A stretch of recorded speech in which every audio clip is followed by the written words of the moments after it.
তোমার তোমারে কি এরা মারধর করছে? না ভাই, সত্য কথা কও। না, মারধর করে নাই। মারধর করে নাই। আর এই যে এই মেয়ের সাথে তুমি কি আর যোগাযোগ করবা? না। আর কিন্তু ভাই যোগাযোগ করো না, কথাবার্তা কইও না। এবার কিন্তু আমাদের সুপারিশে তোমার এখান থেকে ছেড়ে দিল। হ্যাঁ, পুলিশে দিল না, কোনো ঝামেলা করলো না, তোমারে মারলো ধরলো না। আমরা সুপারিশ করছি, আমাদের সুপারিশে তোমার এখান থেকে বিদায় দিল।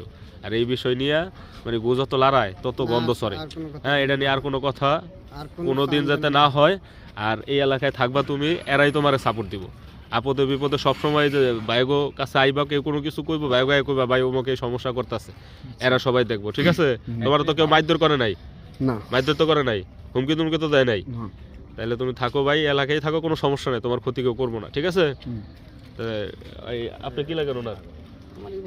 আচ্ছা, আপনার কাছে ওনারা বুঝাই দিলাম, একটু বুঝা নেন। আপনারা দেখান লাগবো তো ভাই, কিছু মনে করেন না মুরব্বী, একটু বুঝা নেন। হ্যাঁ, বুঝা, আপনি বুঝা পাইছেন তো না? আচ্ছা, তাহলে জানগা আপনারা।